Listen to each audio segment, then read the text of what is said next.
Ayer se produjeron dos hechos que tienen que ver con la seguridad tecnológica. Uno, en la televisión oficial rusa se interrumpió la transmisión, hubo un sabotaje, y también en Mercado Libre y Mercado Pago hubo, por lo menos se ha dicho, el robo de la identidad de un conjunto de personas que utilizan este sistema. Por eso lo hemos convocado a Joan. No te voy a pronunciar el apellido porque te voy a rebautizar, me da la impresión. Gracias por estar con nosotros, Joan. Gracias, Luis, a ustedes por la invitación. Empiezo por lo que tiene que ver con Rusia, con la amenaza de Anonymous de seguir esta guerra. ¿En qué nivel está esta guerra tecnológica de sabotajes?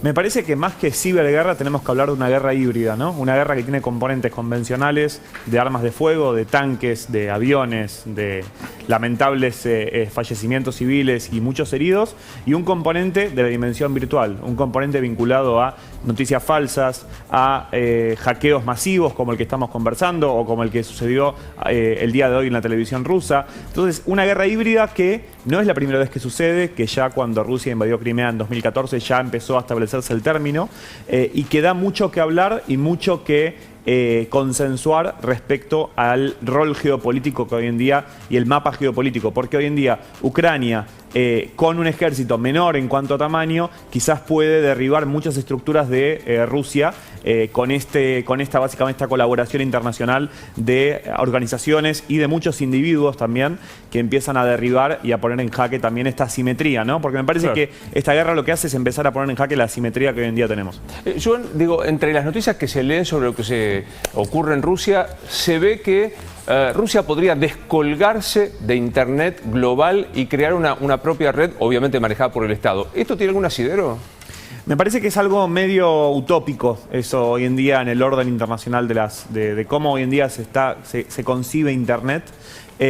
Sabemos que en Ucrania, y todas las guerras dan mucho que hablar en materia tecnológica. Vimos lo que pasó hace pocos días con Elon Musk, que empezó a proveer el servicio de Starlink, que es internet satelital a Ucrania, para un poco que siga conectado al mapa internacional. Me parece que esta idea de que Rusia empieza a generar una propia internet independiente es algo medio utópico.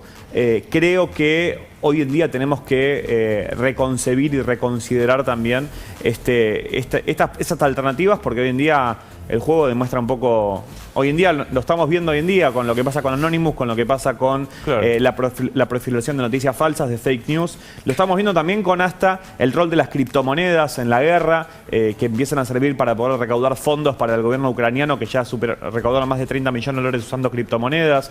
El centro de la conversación la última semana fue la expulsión de Rusia del sistema SWIFT. Entonces, estamos básicamente en un terreno de juego que empieza a dar mucho que hablar en el orden geopolítico y en cómo definimos también a este conflicto bélico. Contanos cómo es Anonymous. ¿Es realmente una organización de hackers o hay algún que otro organismo internacional de inteligencia metido atrás? Anonymous es una organización descentralizada, que son muchas personas y muchas organizaciones distribuidas en forma descentralizada, valga redundancia, a nivel mundial, que no sabemos si los videos que generan los generan adolescentes de 14, 15, 16 años, o los genera una organización de inteligencia de la talla, por ejemplo, de la CIA o la Interpol o organizaciones internacionales. Lo que sí sabemos es que es una fuerza que básicamente se coordina y se organiza para poder derribar objetivos muy concretos. La semana pasada hubo una filtración al Ministerio de Economía de Rusia de toda una cantidad de documentos privados.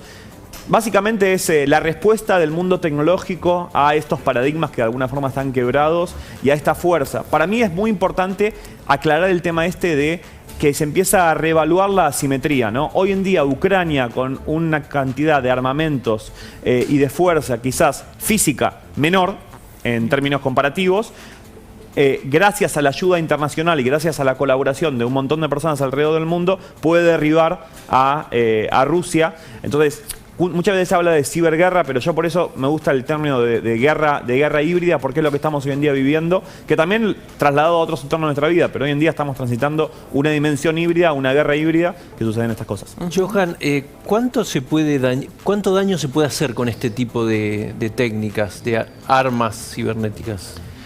La verdad es que quizás es medio difícil de mensurar, porque hoy en día lo que pasa es que hoy en día una noticia falsa se viraliza mucho más fácil que una noticia verdadera, ¿no? Estuvimos viendo que, por ejemplo, hubo una noticia falsa de que Zelensky se había ido del territorio ucraniano. Entonces, Básicamente la intención es generar también una voz distinta, generar una revuelta social y también una respuesta internacional. Entonces, a veces en la dimensión digital o en la dimensión virtual es medio difícil mensurar la cantidad de impactos. Lo que sí sabemos es que hay impactos concretos y reales, tangibles, y que no podemos sacar esto del juego, ¿no? Porque es válida la conversación, extremadamente válida, de los métodos convencionales del armamento nuclear, de los fallecidos, lamentablemente, de las migraciones que se empiezan a producir, es decir, del entorno físico, pero en el terreno virtual pasan hoy en día cosas que son extremadamente necesarias para poder conversar. Déjame venir un poco a la Argentina, porque preocupó cuando se dijo se filtraron, se hackearon, se perdieron la reserva de algunos datos de usuarios de Mercado Pago.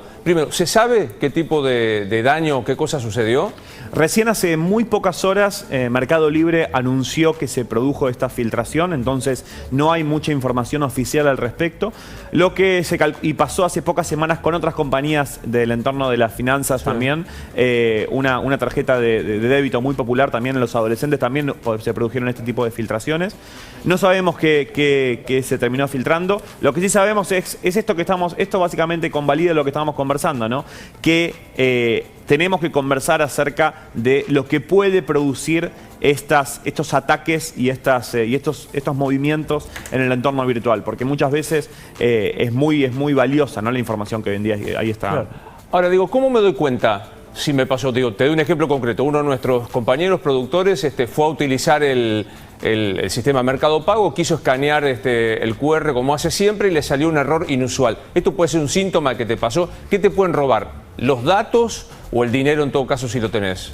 Habitualmente la primera búsqueda es por dinero, ¿no? Es por las billeteras. Hoy en día también es muy común que cuando uno le roben si le llegan a robar el teléfono, lo primero que van a empezar a buscar habitualmente es vaciar esas cuentas, ¿no? Que tenemos hoy en día logueadas o que tenemos acciones básicamente iniciadas. Lo que pasó, por ejemplo, hace muy pocas horas es que se desloguearon, es decir, se dejaron de estar conectadas las cuentas de Mercado Pago y Mercado Libre en todo el territorio del país, ¿no? Eso es justamente para evitar que este tipo de filtraciones pase a mayores. Pero hoy en día con los datos también se pueden producir la verdad que muchas cosas, como por ejemplo generar cuentas falsas, ¿no? con mi identidad. Este mismo debate también se dio, por ejemplo, con la aplicación la aplicación Cuidar o la filtración del número de trámite del DNI, ¿no? Entonces, son hoy en día cosas que son relevantes y tenemos que tener mucho cuidado a la hora de usar este tipo de plataformas, ¿no? En ese sentido. Total.